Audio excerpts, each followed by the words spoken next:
Good evening, everyone, and thank you for joining us for Plateau's Early Bird Special, presented by Plateau's sister company, Braun Gresham.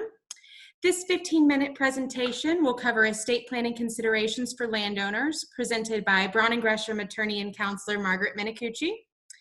Margaret brings to landowners a skilled understanding of family estate planning with a focus on distinctive needs for rural landowners. She is experienced in using wills, trusts, and business entities to facilitate a smooth transition of family assets from one generation to the next. Because we have limited time for this presentation, we will be starting Plateau's property tax presentation at 6 p.m. We ask that if you have any follow-up questions regarding estate planning, you either email Margaret directly. She'll be providing her contact information at the end, or you can email myself. So without further ado, Margaret, please feel free to take it away. Thank you, Evelyn, and welcome everyone. I'm going to move through this a little bit quickly, but there will be a slide at the end that has contact information for me, so that if you do have questions, you're welcome to email me. Our goal today really is to just give you a very quick overview and a reminder of why estate planning is important for you and your family, but more important for owners of land that is, we call legacy land, because it's part of your family. It's something that has become important to you. So first thing I want you to think about is, what is estate planning? And estate planning has these goals. It's a plan that you put together to protect your property, to provide for yourselves and your loved ones without giving up control of your affairs, to plan for the possibility of your disability, which is something I'm going to focus on in a minute, and to give what you own to who you want and the way you want them to receive it and when you want them to receive it, so you have some control over how quickly they receive it. And then, of course, to save tax dollars and professional fees and court costs, anything that's legally possible to save. So that's why we call it an estate plan. It's more than just a will or a trust. It's really kind of a comprehensive plan, trying to make your assets work for you both during your life and then after you pass.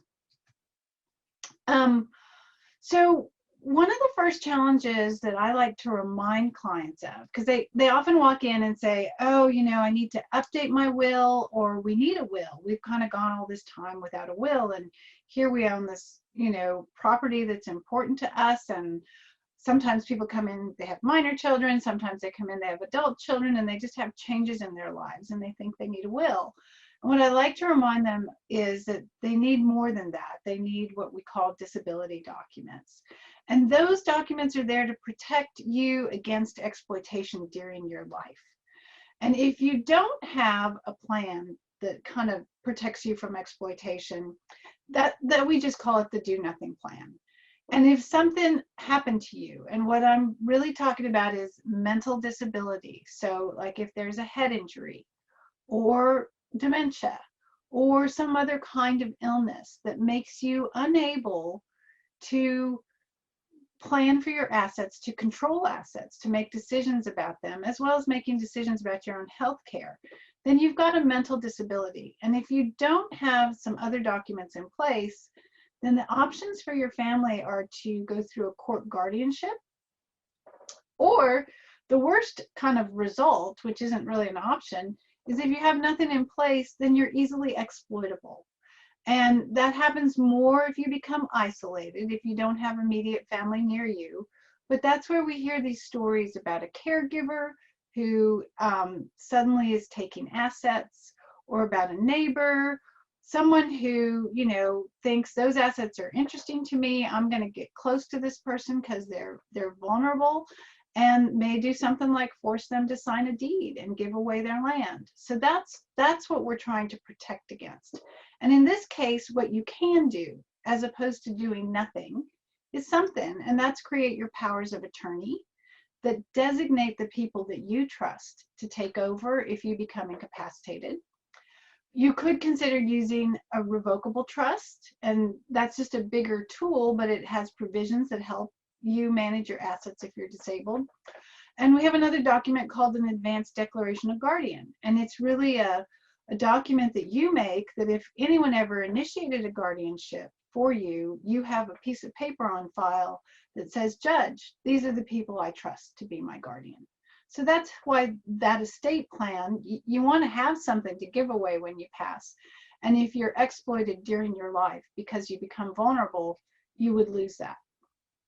The next challenge that we have that I think makes Braun and Gresham really unique is we think about your land first, or your land is really one of those most important assets for your family and for you to pass on.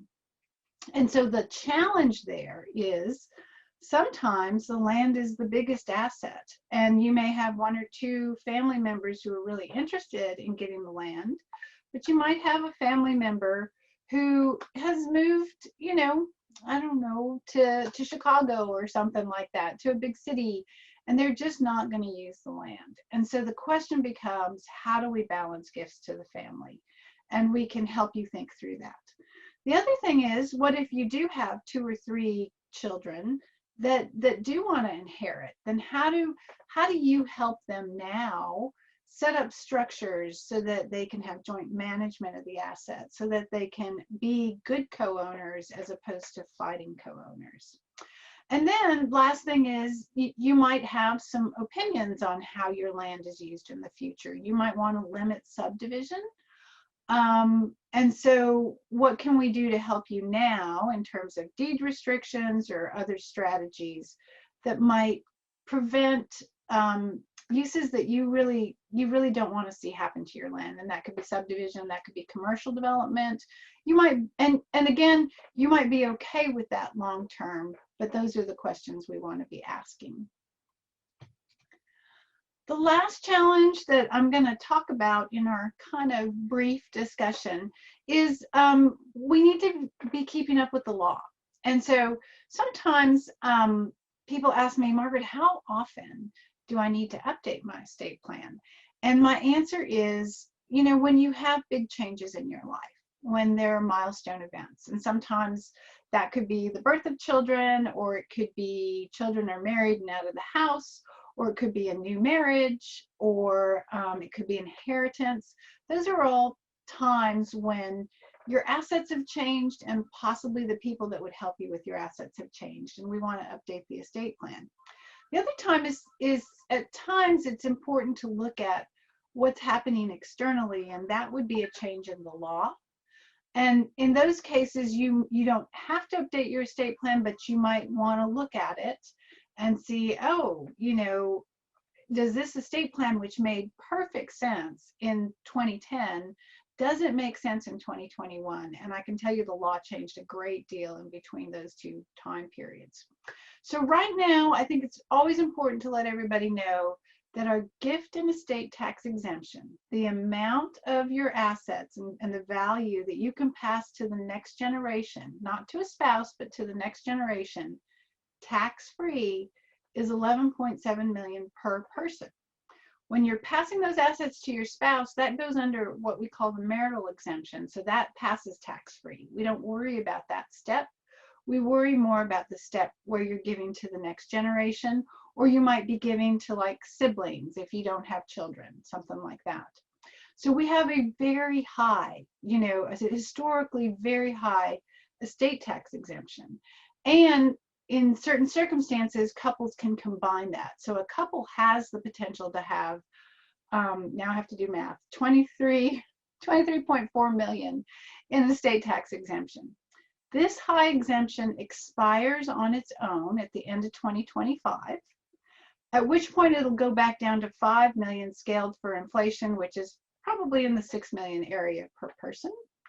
This exemption could change. We have a new administration coming in, so the exemption could also change because of that. We don't know, and it isn't something that can be changed just by an executive order. It has to be legislation that goes through Congress. So because we have such a big exemption, and a lot of people aren't worried about federal estate taxes, now we focus on capital gains taxes, and how do we make sure when we pass assets to our children, are there ways that we're not passing on kind of really low cost basis, which if they sold would turn into big capital gains taxes? So that's, before I put you all to sleep on tax discussion, that's one of the major ones. The second item is just to kind of keep in mind changes in the law. In 2019, in December of 2019, a little over a year ago, Congress changed the rules about beneficiary designations on, I have IRS, it's supposed to be IRA, and I apologize for that, but it's on your 401ks and your IRAs. So before 2019, you could pass your 401k and your IRA to your spouse, and they would still draw based on their own life expectancy. And you could do the same with your children. And that meant that your children had a very long time to withdraw tax deferred accounts, finances, and pay tax on them, which gave them a much lower income tax liability associated with those accounts. Well, now the rule is if you pass it to your children, they have 10 years to withdraw everything. They don't have to withdraw it on a particular schedule, but what it does is it accelerates the income taxes that they're going to pay. It may not change whether you pass on an IRA or a 401k to your children, but part of the planning is to think about, okay, is there anything else we should be doing? Is it at a minimum, should we be preparing the family with the knowledge that these rules have changed and they're going to have these obligations in the next 10 years? So those are the three things I wanted to highlight for you all. And so to summarize them, I want you to remember this, that it is really important to have an estate plan that's more than just a will or a trust, that it's a comprehensive plan that protects you and your assets during your life. It allows you to pass on your assets the way you want when you die. It is cognizant that your land is a really important asset, and we plug in ways to make sure that your land's protected the way you want. And that also it's important to kind of keep up with changes in the law. And so how do we do that, Margaret? How do I keep all this in mind? This is a quick summary of estate plan documents that I mentioned. The will and the living trust are your main estate planning tools, but then you have things like powers of attorney, and you see there's the advanced declaration of guardianship. I'm going to move to here, our landowner alert system. Periodically I have blogs, and the blogs kind of just raise issues with estate planning. And so one of the things I want to encourage you to do is sign up for our landowner alert system, which I think you can do going onto our website, but you can certainly email me and ask me, Margaret, how do I sign up for the landowner alert system? And I'll get back to you. But what that does is it gives you a bunch of wonderful kind of up-to-date information about kind of what's going on in estate planning, and I've certainly done blogs on the change in the IRA rules and the change in the estate tax exemption. Our firm does all this other wonderful work for landowners: condemnation, property tax, conservation, litigation. And so that landowner alert system is also going to have those kinds of topics. That's my email address. You've also got our phone number. If you have some estate plan questions, I'm happy to talk with you. So please, thank you for your time, and I hope I hear from some of you. Thank you so much, Margaret.